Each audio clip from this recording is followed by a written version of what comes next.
신세계그룹은 3일 발표한 그룹 인사에서 이명희 회장의 딸인 정유경 신세계백화점 부사장을 그룹의 새로 만든 백화점 부문 총괄사장으로 승진시켰습니다. 김혜성 그룹 전략실장은 사장에서 부회장으로 승진하며 이마트의 공동대표를 맡게 됐습니다. 이번 인사는 내년 서울 시내 면세점 오픈, 신세계 TV 쇼핑, 백화점 신규 오픈과 증축 등 그룹의 다양한 사업 확장을 앞두고 책임 경영을 강화하는 의미가 있습니다. 특히 눈에 띄는 것은 이명희 회장의 딸이자 정영진 신세계그룹 부회장의 동생인 정유경 사장이 승진하면서 백화점 경영에서 비중이 커진 것입니다.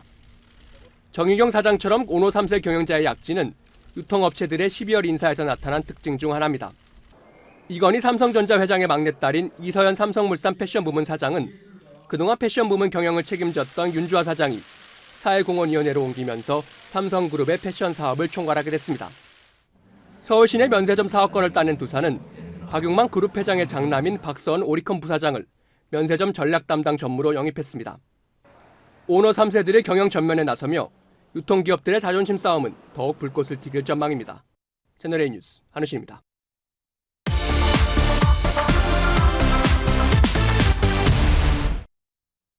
지난달 23일 화장실에서 폭발 사건이 발생한 일본 도쿄의 야스쿠니 신사.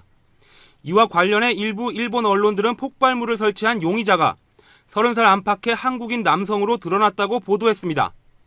일본 경찰이 CCTV를 분석했는데 검은 옷을 입은 한국 남성이 화장실에 쇼핑백을 두고 나온 뒤 폭발이 일어났다는 겁니다.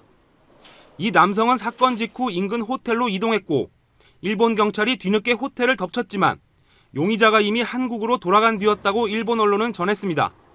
일본 언론은 또 폭발 현장에서 화약 가루와 한글이 적힌 건전지가 발견됐다고 덧붙였습니다. 하지만 일본 정부는 공식 입장을 밝히지 않았습니다.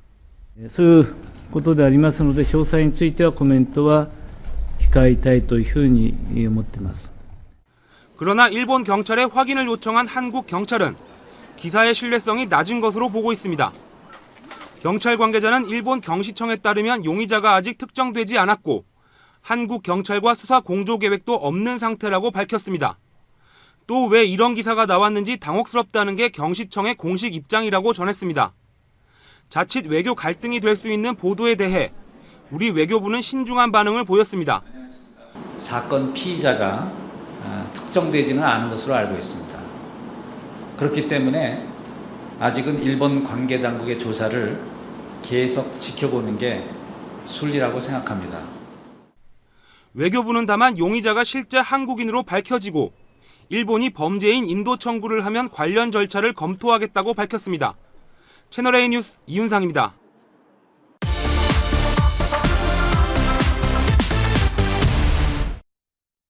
회원수 16만여 명에 달하는 국내 최대 모델 구인구직 사이트. 모델 지망생 20대 여성 A씨는 지난 8월 이곳에 신상 정보를 올렸다가 성폭행을 당했다며 30살 손모 씨를 고소했습니다. 자신을 유명 CF 감독으로 소개했던 손 씨가 한복 CF 모델 계약을 하자며 모텔로 부른 뒤 음료수에 향정신성 의약품을 타서 먹였다는 주장입니다. 실제 머리에서 약물이 검출이 됐고, 그래서 지금 그런 약물을 먹인 상태에서 때렸고, 그 후에 여러 가지 이제 심각한 수준의 성폭행이 안에서 이루어졌었습니다. 이후에 중강간 혐의로 기소가 될 것으로 보고 있습니다.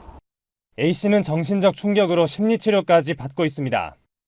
28살 여성 B씨도 손 씨로부터 성폭행을 당했다며 서울 수서경찰서에 고소했습니다.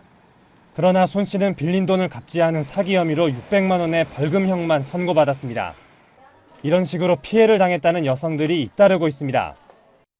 하지 않으면 나와 졸업하지 않겠다 그런 거죠. 한 번에서 끝나는 게 아니고 그 사람이 요구하는 거는 지속적으로 만나서 말하는 거였어요.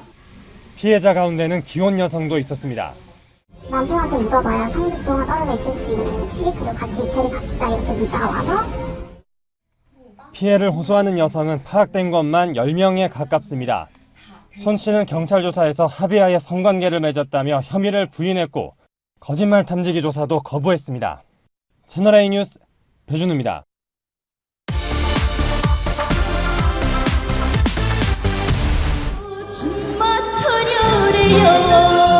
김정은보다 5살 많은 것으로 알려진 예대인 현송월은 북한의 대표 걸그룹인 모란봉 악단의 단장을 맡고 있습니다.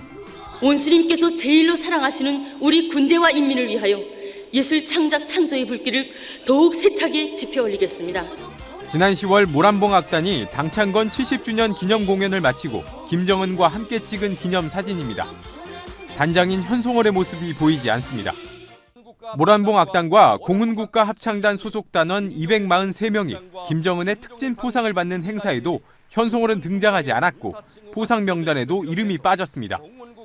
신변 이상설이 나오는 이유입니다. 단장이 없다, 단장이 안 나타났다 이러는 거는 그 부재가 북한 주민들이 봤을 때에도 그 부재에 대해서 의문이 가지 않을까. 하지만 현송월 외에 다른 단원들도 포상 명단에 빠져 있는 데다 성악가수 출신인 현송월이 새로 창단한 청봉악단으로 자리를 옮겼을 가능성도 있습니다. 현송월은 앞서 전 소속인 은하수 관현악단의 추문에 연루돼 처형됐다는 설이 제기됐지만 지난해 5월 전국 예술인 대회에 등장하며 건재함을 알렸습니다. 채널A 뉴스 최재원입니다.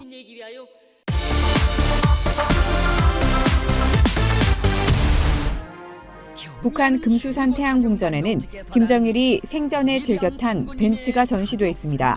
경의하는 최고 사령관 동지께서는 미리한 장군님의 사적 승용차와 전동차, 배, 열차 보존실들을 돌아보시었습니다.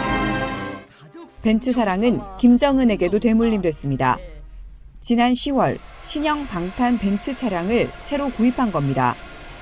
대북 소식통은 이 벤츠가 김정은 경호팀의 특별 주문에 따라 독일 벤츠사에서 몇 개월 동안 특수 제작됐다고 전했습니다.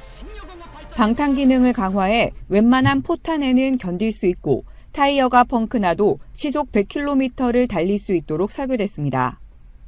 냉장고까지 설치된 초호화 차량입니다. 하지만 유엔 대북 제재로 고급 승용차 등 사치 품목을 수입할 수 없는 상황. 북한은 중국 무역회사를 내세워 차량을 일반 무역 거래 물품으로 위장한 뒤 중국 단둥세관을 거쳐 평양에 들여온 것으로 알려졌습니다. 최근 북한에선 김정은이 밤마다 직접 벤츠를 끌고 나와 평양 거리를 질주하는 바람에 경호부대가 곤욕스러워한다는 소문이 퍼지고 있습니다. 채널A 뉴스 박수인입니다.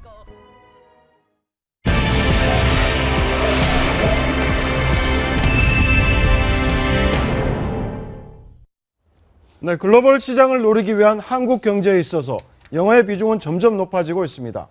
그러다 보니 우리나라 영어 사교육비 시장이 연간 약 20조 원에 이른다고 하는데요. 하지만 투자 대비 효과는 장담하기 어려운 게 영어 교육의 현실이죠. 막대한 돈과 시간을 투자하고도 수익률을 내지 못하는 영어 교육, 도대체 뭐가 문제일까요? 오늘 윤재성 소리영어 대표 모시고 얘기 나눠보도록 하겠습니다. 정철진 경제 칼럼니스트 함께 모셨습니다. 네, 어서 오십시오. 안녕하십니까. 반갑습니다. 네, 영어 하나 배우겠다고 그렇게 많은 돈과 시간을 투자하는 나라가 우리나라 말고 또 있을까 싶기도 한데요. 예. 실제 외국인 만나면 말 한마디 뻥끗 못하는 이 현실, 왜 그렇습니까? 제가 볼 때는 글을 통해서 영어를 배워서 그렇지 않을까요? 언어라는 건 소리인데 우리는 글을 통해서 영어를 배웠기 때문에 듣고 말을 못하는 걸로 알고 있습니다. 그러니까 박제된 영어 교육이었다, 뭐 이런 말씀이시죠? 네, 정철진 평론가께서도 자녀가 둘 있지 않습니까? 예. 사교육비 좀 많이 들죠? 상당하죠. 특히 이제 영어 쪽에서도 앞서 영어 교육 시장이 20조 원이라고 하는데 거기에도 저도 또 1조를 한다고 보면 될 것 같습니다. 효과를 많이 보고 계세요? 근데 이게 참 영어는 비용 대비 효과가 단기간에 안 나오는 것 같아요. 좀 시간이 꽤 걸리는 그런 과목인 것 같습니다. 어떻습니까, 대표님? 평생 숙제 같은 영어 어떻게 극복하셨습니까? 저도 20년을 배워도 듣고 말은 못했는데요. 제가 40살 넘어가지고 영화에 나오는 센텐스 하나를 한 달을 들어봤어요. 그러니까 들리더라고요. 그래서 저는 소리를 통해서 영어를 익혀봤습니다. 그 센텐스가 어떤 센텐스? 잘 기억은 나지는 않는데요. 전혀 들리지 않는 말을 갖다가 한 달 듣고 그리고 영화를 보러 갔는데 한 문장이 아주 선명하게 들려서 어떤 희열을 느꼈었고 그 이후로 7년간 제가 꾸준히 한 문장씩 익히면서 7년 정도 지나니까 우리말처럼 들을 수 있고 말할 수 있게 됐습니다. 예, 굉장히 늦게 다시 영어 공부를 시작하신 거네요? 예. 그때가 언제쯤이었죠? 제가 41살 때니까요. 네. 지금부터 약 19년 전이죠. 19년 전에 이제 시작하셨고 본격적으로 이걸 하신 것은 49살 돼서 이 방법을 갖다 알리려고. 예. 네. 자, 어학을 공부하기에 그렇게 약간 늦은 나이신데도 네. 시작을 하셔 또 성공을 하신 것 같은데 네네. 간단한 이 소리 영어의 비법이라고 해야 될까요? 그런 게 어떤 게 좀 있는지 알려주시겠습니까? 그 비법이라기보다는요.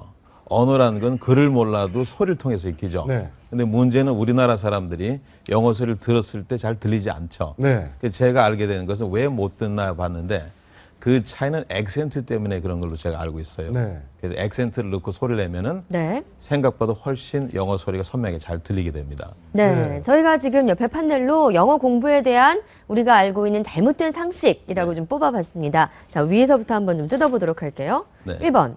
영어는 어릴 때 배워야 잘한다? 아닙니까? 제 생각은 전혀 다른데요. 네. 그 어릴 때 외국어를 가리키는 나라가 얼마나 있을까요?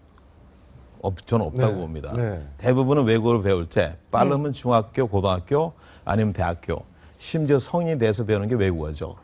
그러니까 우리가 영어를 배울 때만큼은 어려서 배워야 된다는데 중국어나 일본어를 배울 때는 어려서 배워야 된다는 얘기는 안 하죠. 그래서 제가 볼 때 어려서 배워야 되는 건 아니라고 생각합니다. 네, 두 번째 한번 볼까요? 아는 단어는 잘 들린다? 우리가 맞는 것 영화나 같은데요. 우리가 영화나 드라마를 보면 거의 안 들리죠. 네. 예. 근데 사실 대본을 보면은 어떻습니까? 쉬운 단어죠. 우리가 중학교 때 배운 네. 단어 정도가 거의 네. 대부분이죠. 네. 그래서 제 생각은 아는 단어는 들리는 게 아니고 네. 아는 단어도 안 들린다. 이게 맞는 말 같습니다. 아는 단어도 안 들린다. 예, 예. 세 번째, 무작정 단어부터 외워라. 글쎄요, 단어를 외운다고 해가지고 영어를 듣고 말할 수 있다 생각은 안 하거든요. 왜냐하면 단어에는 특히 자주 쓰는 단어는 뜻이 수십 가지가 있죠. 그렇죠. 그래서 제가 볼 땐 단어를 외우는 것보다는 소리를 익히는 게 훨씬 빠르다고 네. 생각합니다. 네. 네 번째입니다. 아이고. 영어와 영어와 한국어, 한글은 네. 어순이 달라서 잘하기가 네, 어렵다. 저런 지적이 많습니다. 그 중국어하고 영어하고는 어순이 같다 그러죠. 네. 그렇죠. 근데 우리가 중국어를 배우는데 문제가 있습니까? 저는 없다고 생각합니다. 네. 그래서 중국말을 배울 때 강조하는 것은 사성을 모르면 못 배운다 그러죠. 네. 뭐 중문법을 알아야 된다거나 한문을 많이 외우라거나 아니면 어려서 배워야 된다거나 그런 얘기는 안 하죠. 그래서 제가 볼 때는 어순 문제는 아니라고 생각합니다. 네. 마지막 한번 볼까요? 다섯 번째. 저도 공감을 하는데 한국인은 수줍어 영어를 못한다. 저도 상당히 그런 공감하는 것 부분이거든요. 같아요. 예. 그 혹시 여러분 중에서요. 영어를 사실 잘 하는데 수줍어서 영어를 안 하시는 분이 계실까요? 못하니까 수줍어진 것 같네요. 예. 우리가 영어를 못하는 이유는 할 말이 없기 때문에 안 하는 거지 네. 네. 수줍어서 안 하는 건 아니라고 생각합니다. 알겠습니다. 그럼 일반적인 상식을 깨고 귀로 소리로 듣는 영어 네. 어떤 건지 저희가 한번 직접 체험을 해보려고 예. 하는데요. 네. 영화의 한 장면을 준비해봤습니다. 대화 내용 한번 들어보시죠. I do know he's into you, and he's gonna want to hang out.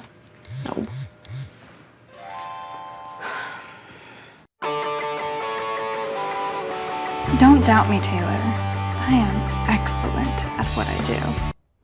어떠세요? 잘 들리세요? 잘 첫 들리십니까? 문장은 들었습니다. 첫 문장. He's into you. 근데 그 다음부터는 이게 쉬운 단어인 것 같은데 뜻이 잘 안 하거든요. 예, 어려운 단어 없었죠. 예. 저 소리가 왜 안 들렸냐 하면요. 첫째는 익숙하지 않아서인데 그 액센트가 들어간 소리예요. 그럼 처음 나온 소리가 네. I do know he's into you 이 소리였거든요. 그러면 다 아는 단어죠. 근데 우리는 I do know하고 he's into you로 액센트가 없는 소리거든요. 그럼 영어 손에 액센트가 들어갑니다. 그러면 I do know he's into you. I do know he's into you. 이렇게 소리를 내면서 들으면요. 빠르게 연결하면 I do know he's into you. 네. I do know he's into you. 이렇게 해서 소리가 들리고요. 네. 뒤에 문장 같은 경우는 and he's gonna wanna hang out. and he's gonna wanna hang out 해서 액센트 들어간 소리죠. 그래서 액센트를 넣고 and he's gonna wanna hang out. and he's gonna wanna hang out 이렇게 해가 연결하면은 네. 미국 사람처럼 and he's gonna wanna hang out.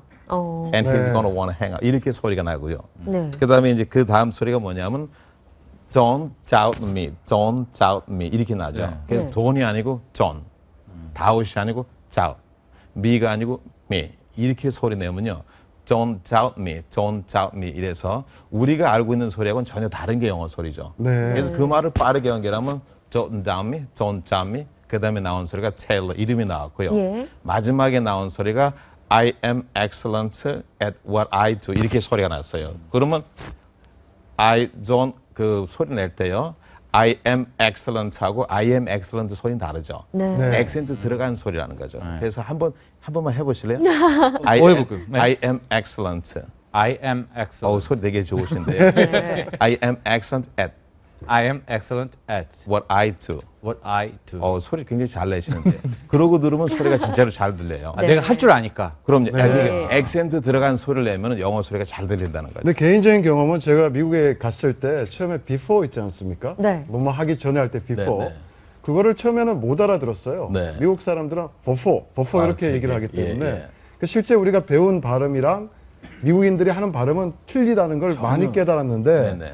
이렇게 소리 어떻게 하면 잘 들을 수 있습니까? 소리 영어라는 지금 장르를 개발하셨는데 예, 그래서 우리가 영어 소리를 들을 때는 가이드가 천천히 액센트를 강하게 넣고 내주는 소리 갖다 계속 들으면은 우리도 액센트를 넣을 수 있다는 거죠. 네. 그래서 he is not my father보다는 he is not my father, he is not my father 이런 식으로 소리를 읽게 되면은 한국말로서도 액센트가 들어가죠. 우리가 중국말을 배울 땐 사성을 모르면 절대 못 배운다 그러죠. 네. 네네. 제가 볼 때는 영어를 익힐 때도 마찬가지로 액센트에 대한 이해가 없고 액센트를 낼 수 없으면 들을 수 없기 때문에 좀 배울 수 없다고 생각하죠. 네, 그 액센트를 한번 감안해서 다시 한번 한번 영상 예, 들어보시죠. 들어보죠. 네.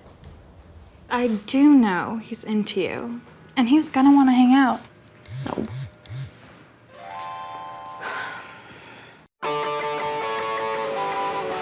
Don't doubt me, Taylor. I am excellent at what I do. 네, 네. 지금 저희가 영어 이제 자막까지 달아서 한번 네. 들어봤는데요. 말씀하셨듯이 액센트를 살리고 어떤 중국어처럼 어떤 사성의 느낌을 살려서 영어를 하는 것. 네. 그렇다면 굳이 뭐 연수나 가지 네. 않고도 네. 이렇게 영화나 뭐 드라마 정도 본다면 예. 충분히 영어 공부가 가능하다고 보십니까? 매일 한 문장씩 들으라고 권한다면서요? 예. 네. 그냥 출퇴근 시간에 네. 학교 다니면서 한 문장 정도 꾸준히 익혀 나가면은 굉장히 빠르게 영어 소리가 들리거든요.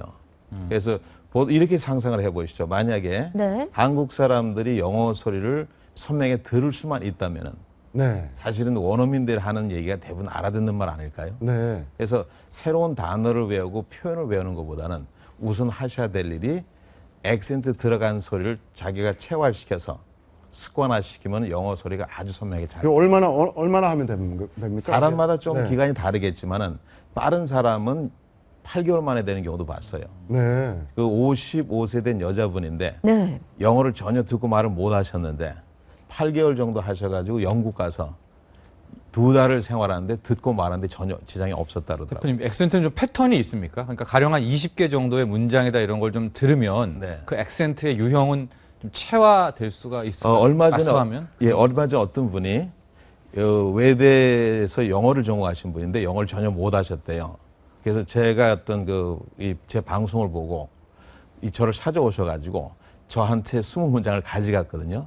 그러고 한 달 뒤에 오셔가지고 하시는 말씀이 꿈을 꾸는 것 같다 그러더라고요. 네. 그러니까 소리가 너무너무 잘 들린대요. 네. 그래서 한번 원하신다면 제가 한번 자료를 드려볼게요. 한번 20개 해보세요. 문장 정도. 예. 네. 알겠습니다. 마지막으로 영어의 싸움에서 늘 패배했던 예. 저를 포함해서 많은 분들에 대해서 예. 희망의 메시지 전해주신다면. 영어 별거 아니죠. 네. 우선은 우습게 봐야 된다고 생각하고요. 네. 그 다음에 이미 알고 있는 단어들이 우리가 많기 때문에 보통 일반인들이 사용하는 단어는 3,000단어 미만이라 그러죠. 네. 그럼 거의 우리가 중학교 정도면 익힌 단어들이 많겠죠. 그래서 지금 할 수 있는 것은 액센트 넣고 소리낸 연습을 하시면 되고요. 액센트 넣고 소리낸 연습이 필요하시면은 제가 소리를 드리겠습니다. 네, 알겠습니다. 알겠습니다.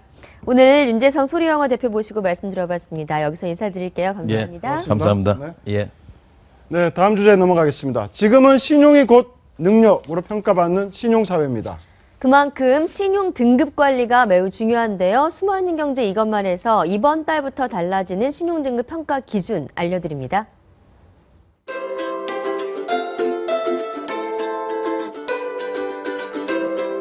네, 오늘은 이달부터 바뀌는 신용등급 평가법을 알려드리겠습니다. 이달부터 신용카드 현금 서비스를 한도에 가깝게 사용하더라도 신용 등급이 내려가지 않게 됐습니다. 개인 신용평가 시 신용카드 현금 서비스 한도 소진율이 평가 요소에서 제외되기 때문인데요. 현금 서비스 한도 소진율이란 카드사가 소비자에게 부여한 현금 서비스 월 이용 가능 한도 대비 이용액의 비율인데 한도 소진율이 높을수록 신용 등급이 많이 떨어졌습니다. 하지만 앞으로는 신용 등급 평가 기준에서 한도 소진율이 제외되는 대신 과중, 과다 채무에 대한 평가가 더 정교하게 이루어진다고 하는데요. 이번 조치로 262만 명의 신용 평점이 높아지고 이 가운데 166만 명은 신용 등급도 상승할 것이라고 합니다. 특히 이 중 25만 명은 은행 이용이 불가능한 7등급 이하에서 은행 이용이 가능한 6등급 이상으로 상승할 전망이라고 하니까요. 현금 서비스로 신용 등급이 많이 하락했던 분들은 자신의 신용 등급을 다시 한번 확인해 보시기 바랍니다. 그럼 숨어있는 경제 이것만 다음 시간에는 더 유익한 정보 가지고 돌아오겠습니다. 네, 새로운 패널분들 소개해드리겠습니다. 신지호 전 새누리당 의원, 곽수정 경제학 박사, 윤태곤 더모아 정치분석실장도 함께 모셨습니다. 어서 들어오세요. 안녕하세요. 안녕하십니까. 네, 폭설이 남기고 간 영하의 추운 날씨에도 연예계는 연일 후끈후끈한 복고풍 열기를 이어가고 있습니다. 바로 가수 싸이 씨의 신곡 때문인데요. 엊그제 홍콩에서 화려한 복귀 무대를 열었던 그의 모습 먼저 보시겠습니다.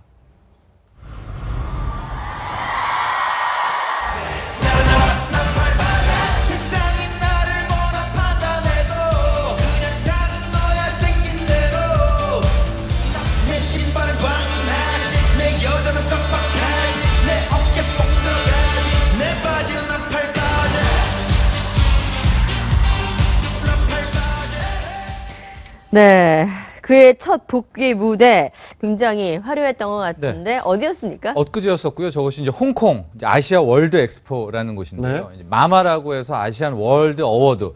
아시아권에서는 정말 뭐 유명한 행사였었고요. 이제 당시 그 행사의 피날레를 싸이가 장식을 했습니다. 네. 마지막 공연이었었고 네. 이제 그때 이제 신곡들과 함께 또 피날레는 이제 강남 스타일로 마무리 짓는 그런 공연이었었는데 역시 오프라인 무대에서 이 나팔바지 데디를 첫 선 보인 곳 바로 홍콩의 이 무대였었다. 마마 무대였었다. 이렇게 보시면 되겠습니다. 네, 지금 싸이 데디 뮤직비디오 3일 만에 2천만 뷰를 넘었는데요. 네.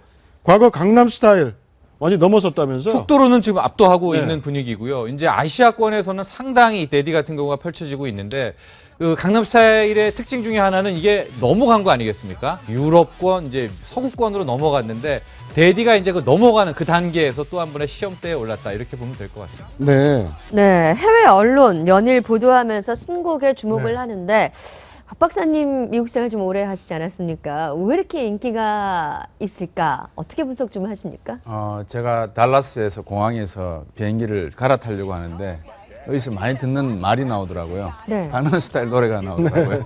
그래서 그만큼 싸이의 강남 스타일이라고 한 노래가 그 리듬 자체가 미국인들이 좋아하는 리듬인지 아니면 외국인들이 좋아하는 리듬인지 모르겠습니다만 리듬과 그리고 춤이 상당히 인기를 끌었던 것 같고 싸이도 직접 인터뷰에서 그랬었죠. 제가 생긴 것 때문에 인기를 끄는 것 같다라고 이렇게 표현을 했는데 네. 싸이의 모습 자체도 상당히 외국인들이 바라보기에는 뭐 이런 표현이 좀 그렇습니다만 재미있는 얼굴은 분명한 것 같습니다. 뭐 여러 가지가 복합이 되어서 싸이의 이번 데디도 제가 잠깐 들어오기 전에 봤는데 한 2,200만 건이 넘었더라고요. 네. 예. 그런 점에서 상당히 기대가 되는 측면이고 방금 저 장면이 나오고 있지만 그 운율이라 그럴까요? 후렴구로 반복되는 것이 내가 어디서부터 나왔지? 나는 아버지로부터 나왔어. 이게 영어로 이제 우리나라 말로 번역하면 그런 내용들이 자꾸 반복되면서 강남 스타일의 그런 리듬을 타고 있는 게 아닌가 생각이 되더라고요. 네, 역시 싸이 하면 곧 강남 스타일, 싸이를 계속 이제 따라다니는 그런 공식처럼 됐는데 마돈나를 비롯해서 정말 기라성 같은 해외 스타들이 강남 스타일이 열광하지 않았습니까? 그랬었죠. 예, 그런데 한 명이 또 추가가 됐다고요? 예, 그 마마 아시안 뮤직 어워드 마지막 피날레 무대가 이제 신곡과 함께 싸이의 강남 스타일이었는데요. 그때 바로 뭐 제 중고등학교 시절에 영어 기도했었던 주윤발이 이제 등장을 합니다. 네. 그래서 화면이 있을지 모르는데 등장했네요. 예, 그러면서 둘이 저러다가 딱 마주 봅니다. 그리고선 같이 저 대복에 저 이제 강남 스타일의 말춤을 이제 시작하는데 저 커트를 놓고 또 많은 비평가 분들은 이런 이제 해석도 합니다.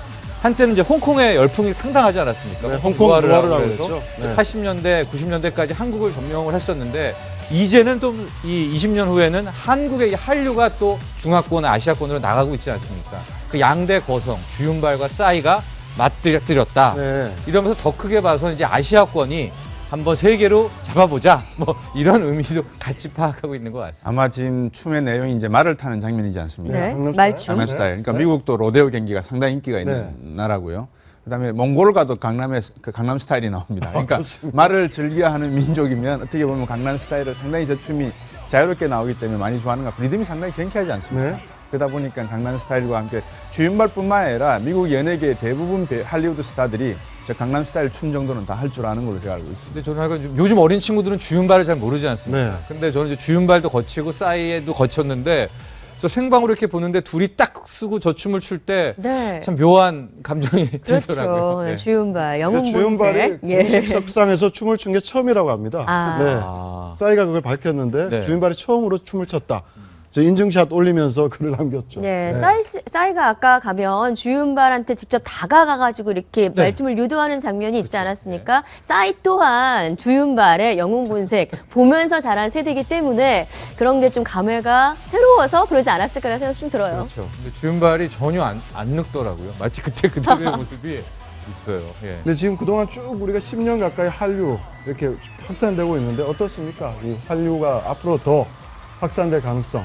이제 뭐 한중 FTA를 통해서 한류가 상당히 이 흐름을 타게 되면 뭐 화장품이라든지 문화예술 상품이 많이 중국과 함께 교류가 이루어질 거라는 기대도 감도 있고 그리고 최근에 많이 들어보셨겠지만 연예 부분에서도 중국 쪽에 교류를 하게 되면서 뭐 삼성 반도체 직원들만 9배의 급여를 주고 데려가는 게 아니라 우리나라의 작가분들이나 PD 같은 이런 연예 쪽도 많이 이렇게 중국 쪽에서 필요로 하기 때문에 이런 부분에 있어서 교류가 앞으로 많이 기대됩니다. 실제 중화권에서 지금 1위를 하고 있다고 그죠? 예, 중화권에서는 지금 대디가 아주 선풍적인 인기가 있고요.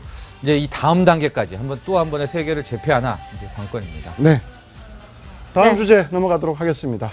정부가 사법시험 4년 연장안을 내놓으면서 사법계 역시 술렁이고 있습니다. 자, 왜 갑자기 4년 연장안이 나온 건지부터 좀 짚어보도록 할까요? 일단은 법무부도 많이 의식을 했었던 것 같고요. 이제 4년이라는 기간부터 먼저 보면 이게 로스쿨의 변호사들이 나온 그부터 10년이 됩니다. 그러니까 뭐 법무부의 이제 표면적인 것은 10년이 되니까 10년이 되면 이제 로스쿨 변호사들의 문제점, 또 사시와의 로스쿨의 공존하는 문제점들이 어느 정도 파악할 수 있겠다. 그래서 4년 정도 한 번 더 유예를 한다라고 얘기를 했는데 아마도 법무부 입장에서는 여야 의원들도 모두 이 사법고시의 존치를 주장하고 국민들의 여론이 여러 통계조사가 나오지만은 거의 70%, 80%가 사시 쪽에 이제 존치해야 된다는 쪽에 찬성의 여론이 있기 때문에 알게 모르게 이 여론도 의식한 것 같습니다. 저는요, 요번에 그 신기남 의원이 아주 혁혁한 공로를 세웠다고 생각했습니다. 왜냐하면 그 이전부터 존치를 하느냐 마느냐 이게 굉장히 지난한 오래된 싸움이거든요. 그런데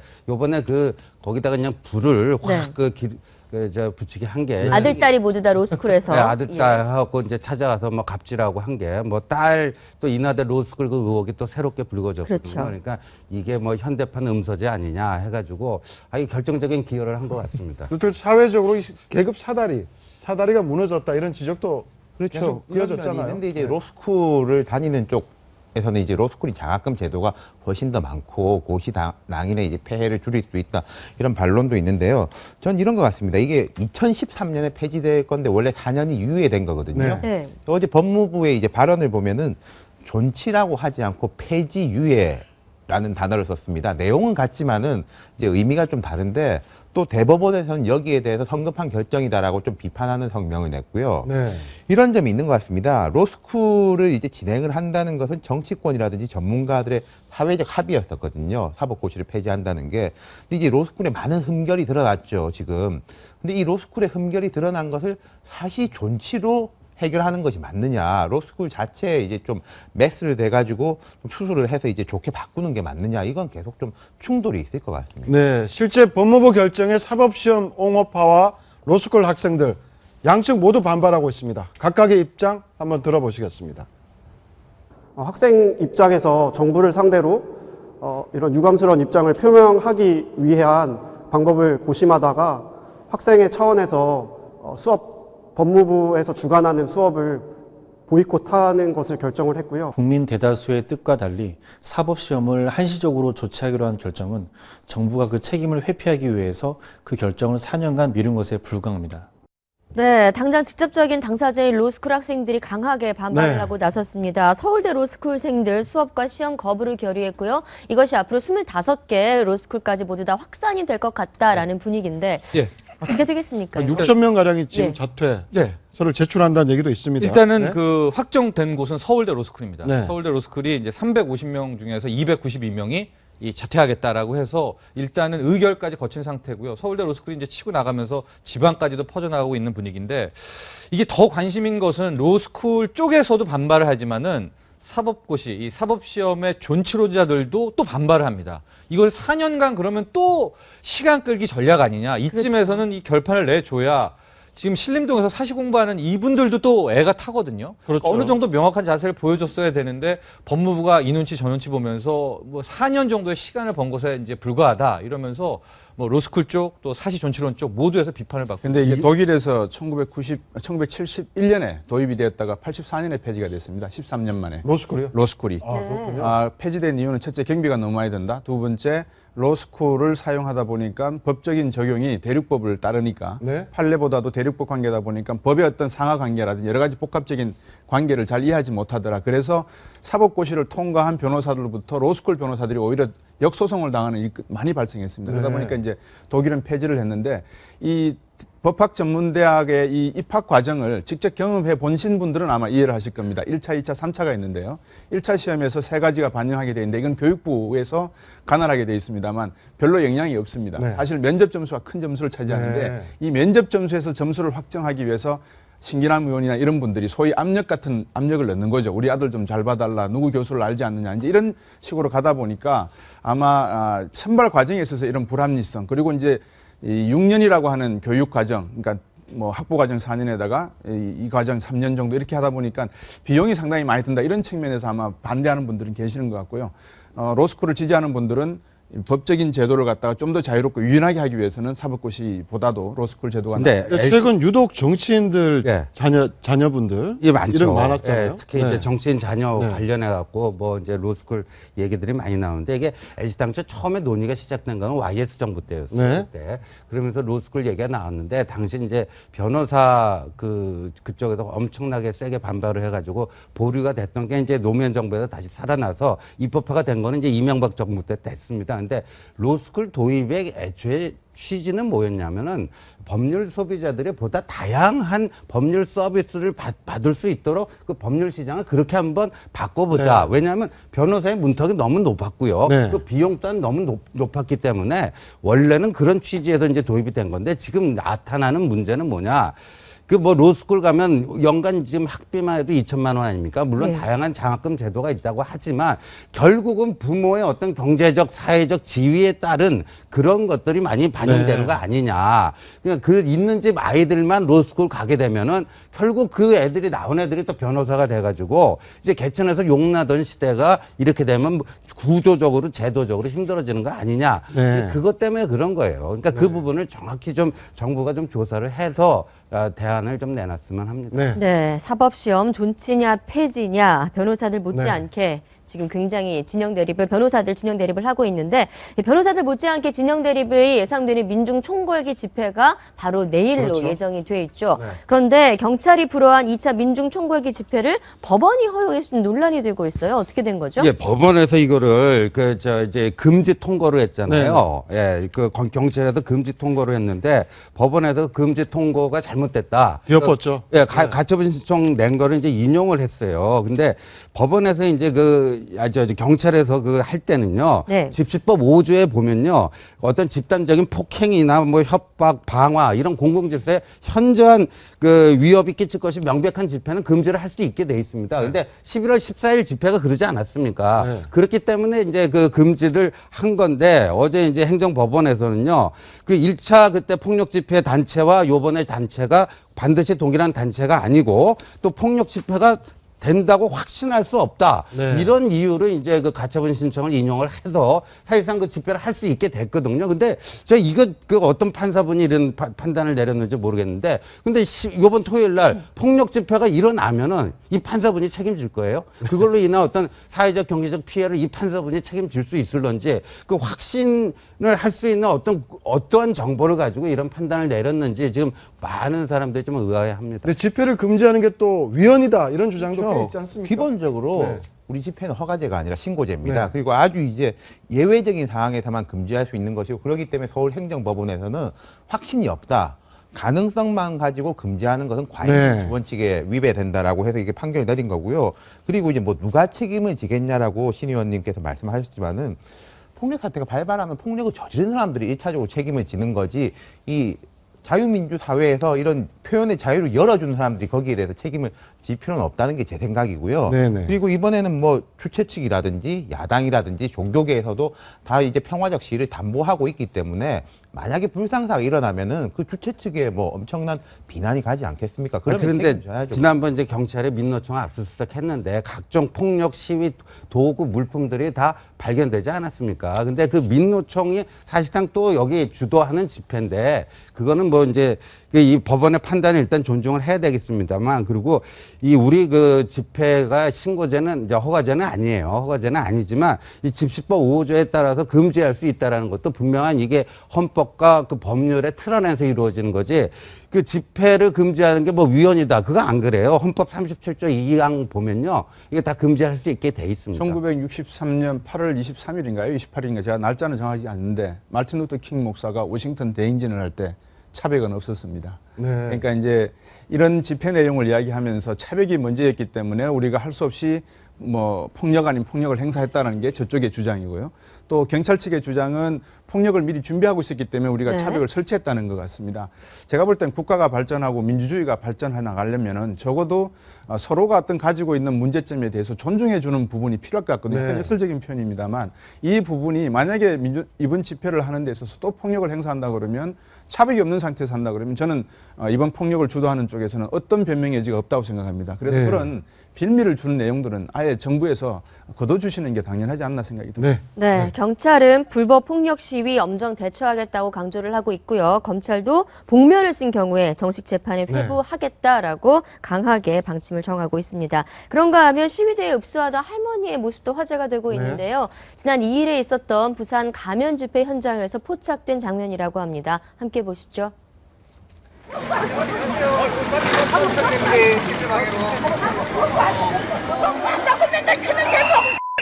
저희가 이게 노동법을 지금 아니, 맨날 첫날이거든. 어머니 들어보세요. 노동법이 저희가요 더 쉽게 해고되고 이렇게 먹고 살기 좋게 해주는데 와 지금 날리고. 저희는 먹고 살기 힘들어서 나왔어요. 뭐가 힘들어요? 예. 우리는 지금까지 80년대 얼마나 피눈물 어머니 저희 행진이 있어서 먼저 가보겠습니다. 얼마나 피눈물 나면서 일해서 살아요. 저희 주장을 들어보실 거면 말씀을 드리고요. 안 들으실 거면 가겠습니다. 일방적으로 말씀하실 거면 갈게요. 예, 내일 예정된 집회는 또 바로 의경 부모님들 인간띠를 만들어서 아들을 보호하겠다라고 나섰는데, 부디 안타까운 사고 소식 전해지지 않길 바랍니다. 다음은 정치권 이슈 넘어가겠습니다. 네, 새정치민주연합 문재인 대표 혁신 전당대회를 열자는 안철수 의원의 요구를 단번에 일축했습니다. 정면 거부했는데 그 입장 먼저 들어보시겠습니다. 이제 이 지긋지긋한 상황을 끝내야 합니다. 국민들은 우리 당의 상황에 진저리를 내고 있습니다. 전대는 대결하자는 것입니다. 총선을 앞둔 사생결단, 분열의 전대가 될 수밖에 없습니다. 그러다간 공멸입니다. 제게 당대표직을 사퇴한 후 다시 전대에 나서라는 것도 상식적이지 않습니다. 더 이상 좌고우면하지 않고 총선을 준비해 나가겠습니다. 당을 흔들고 해치는 일들도 그냥 넘기지 않겠습니다.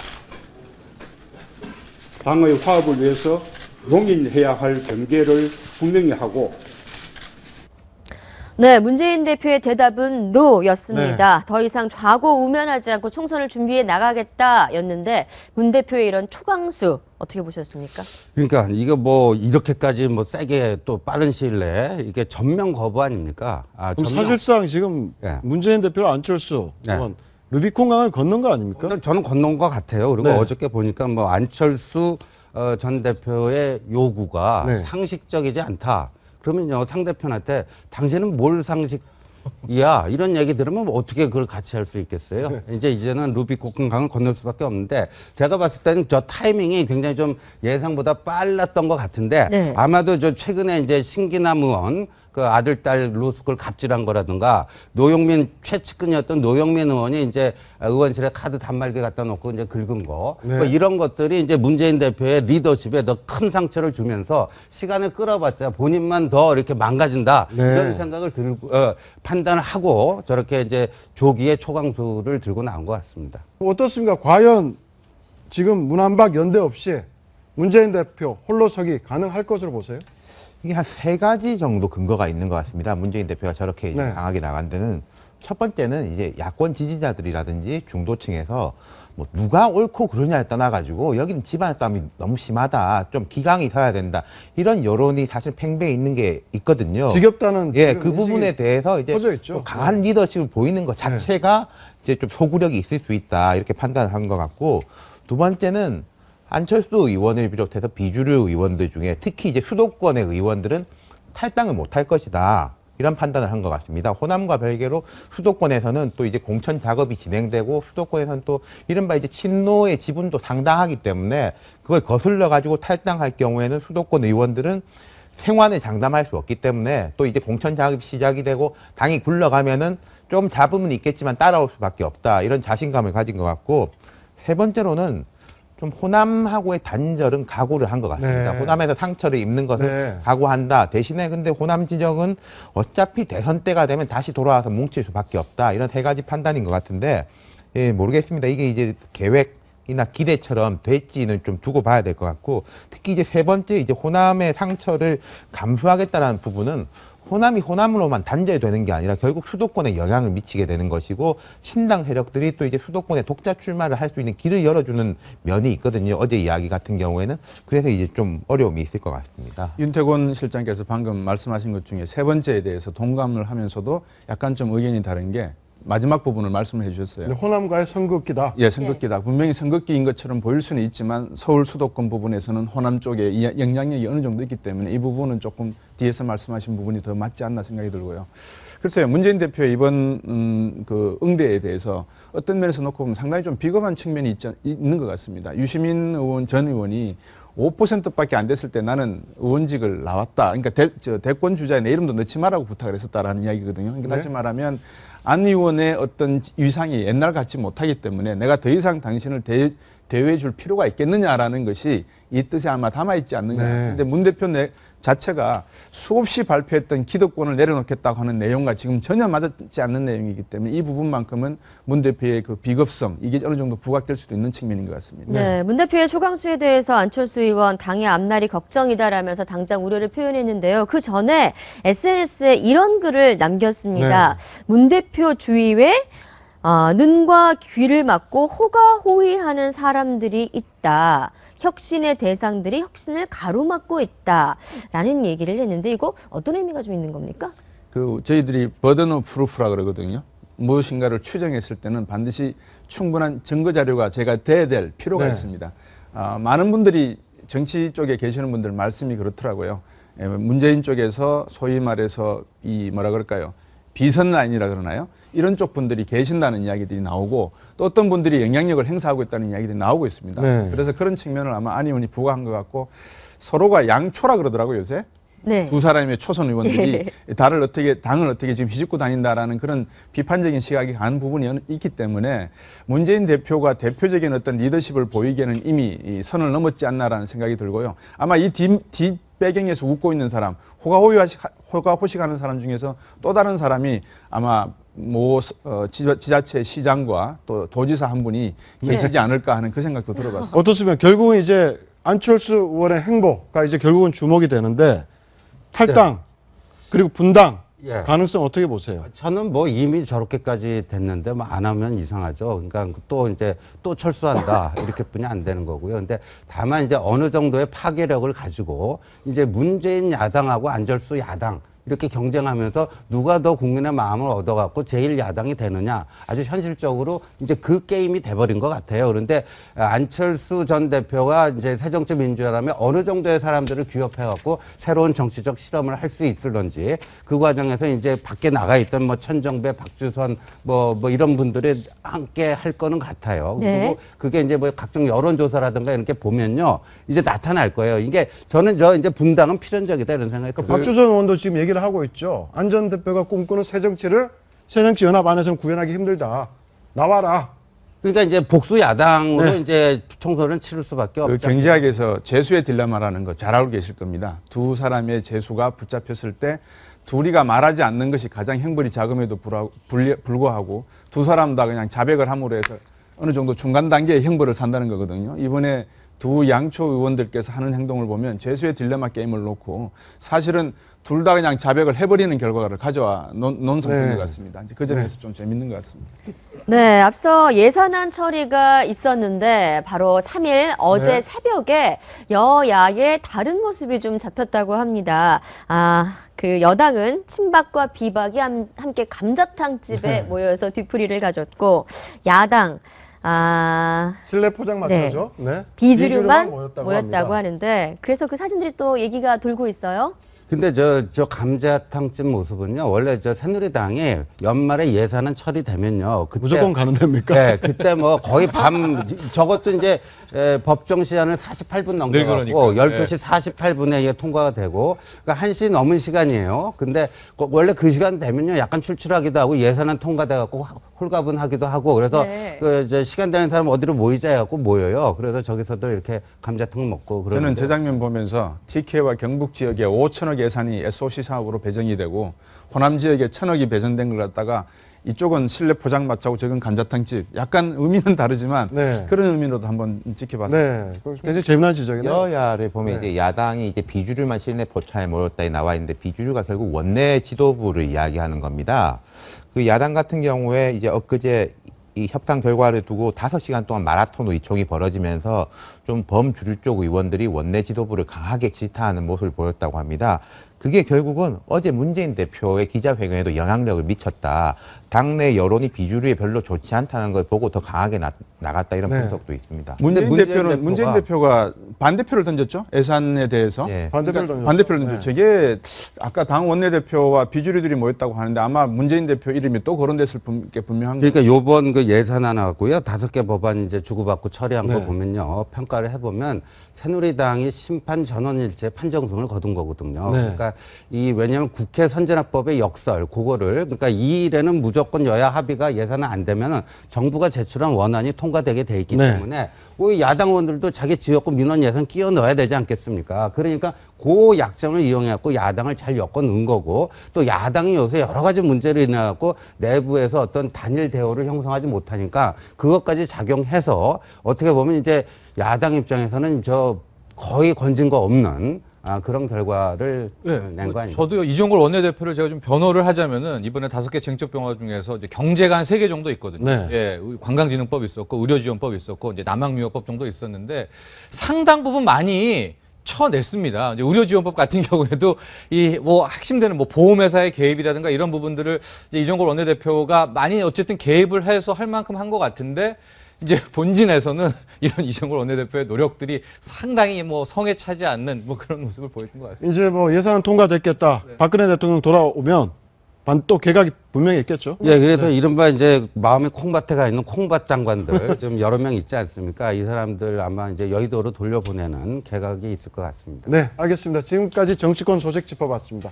네 분 말씀 고맙습니다. 감사합니다. 네, 지금까지 아침경제 골든타임이었습니다. 고맙습니다.